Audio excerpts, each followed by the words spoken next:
Good morning, Mustangs. Today is Friday, March 27th, and it is an S5 day. Today for lunch, we have the Western Burger. Today on the show, we have Your Curious Mustang. So sit back and relax because NHS-Update starts right now.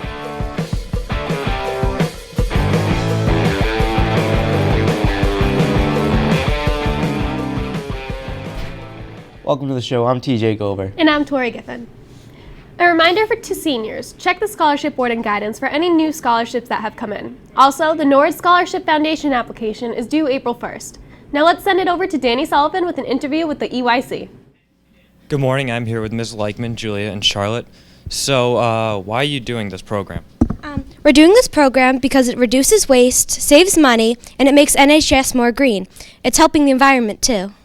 All right, so what's going well in this program?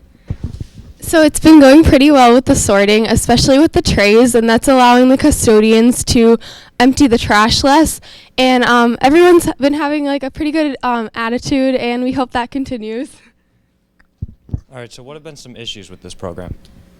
Thank you. The biggest issues that we're having is the compost bin and the recycle bin. People are putting trash in there that shouldn't be in there. So the compost bin should be just food. There shouldn't be any utensils in there. And in the recycle bin, it should be clean. So it shouldn't have dirt on or food on any of the things.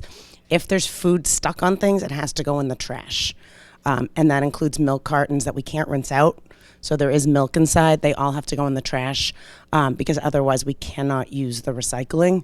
So think of the recycle bin in your classrooms, which you could kind of stick your hand in there. It's not really gross. The one in the dining hall has become gross. So if it makes it gross, don't put it in there, put it in the trash. All right, so what can the students do to help? The biggest thing you guys can do to help is keep up your good attitude about it, continue sorting your trays, and just make sure that if something shouldn't go in the recycling, put it in the trash. If something is not food, it should go in the trash instead of the compost. So compost is only food, no meats. No plasticware, and the recycling is clean recyclables. So if we can kind of work on that and step that up, it would be really, really amazing. But you guys are doing awesome, so keep up the good work. All right, thank you. Now back to the desk. Thanks, guys. Our reminder to students that the Pennies for Patient drive for Leukemia and Lymphoma Society is going on right now. The Spirit Club is collecting donations in the cafeteria as well as several classrooms. Now let's send it over to Jolianos with this week's Curious Mustang. Cereal is one of America's favorite breakfasts, so I'm going around asking students what's their favorite cereal. What's your favorite cereal? Cheerios.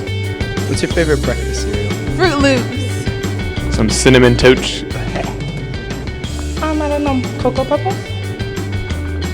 What's your favorite cereal? I don't need cereal. Reese's Puffs. What are your favorite cereals? Cinnamon Toast Crunch. What's your favorite cereal? Frosted Flakes. Cinnamon Toast Crunch, no doubt. It's gotta be Lucky Charms, always. Lucky Charms. Thanks, Joe. Now here's Brian Curley with your sports update. Good morning, Mustangs. Earlier this week, the boys baseball team continued their preseason work with the scrimmage against Westwood. Well, tonight, the boys lacrosse team is playing their first game of the season away at Mansfield at 6 o'clock, while the boys volleyball is starting off their season away at Weymouth at 4. That's all I have for today. Now back to the desk. Thanks, Brian. We'll leave you with the commentary piece by Anthony Zona, which was another practice segment for Super Saturday. Have a great weekend, Mustangs. Hello, everybody, and welcome to the Zona Zone. I am, of course, Anthony Zona. Reading is a uniquely human thing, but as humans, we often look past or don't have time for this literary expression of the soul. This is not more evident than with the adolescent teenager generation who, as humans, have seemed to have lost their way on the bookish yellow brick road to the Emerald City of Enlightenment. Not to say that every time you pick up Captain Underpants, one will have an Archimedean revelation, but it is to say us teenagers have dropped the ball of humanity on books and picked up the cell phones of asininity. But it's not all our fault. The fact is that life is just different today. We don't leave our house at sunrise and return at sunset like the spirited stories that our parents tell of their childhood, now do we? Heck, in the 60s and 70s, they still thought smoking was okay, so how much of what our parents say should we really take seriously? But that's not important. What is important is that reading among teenagers has declined substantially in the past decades, with only half of present-day teenagers saying they read by choice only once or twice a year. That's right, a year.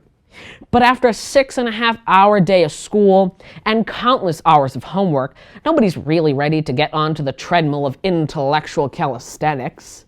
Nowadays, we teenagers have averaged 19 hours of homework a week compared to the 5 hours only 2 decades ago. So obviously things have changed, but what do we do to fix ourselves? Nay, improve ourselves. We find what interests us, what makes our gaze widen, our hearts open up to different people and characters. The thing we hate most of all is being told what to do. We're all in this rebellious stage in life, and to be told what to read just doesn't work for us, especially if it doesn't interest us. So that is why it is so important to find what interests us. We must do our best to make time to expand our minds. But also adults should help us in this quest, giving us more time to do so. But until that day when hell freezes over or pigs fly and then crash into a kosher deli, I think with what we have been afforded, we can do a lot better for ourselves and future generations. But just simmer with this fact. 1 in 4 Americans grow up without being able to read. So be appreciative of what your life has afforded you and use it to read. Use it to be human, and I guarantee you, you will be a more rounded, understanding individual. In the meanwhile, just find a comfy seat, pick up your favorite book. This Judas character's a hoot! And just start reading. But until we meet again, thanks for joining me in the Zone, where opinion is a dish best served after having read. Bye-bye.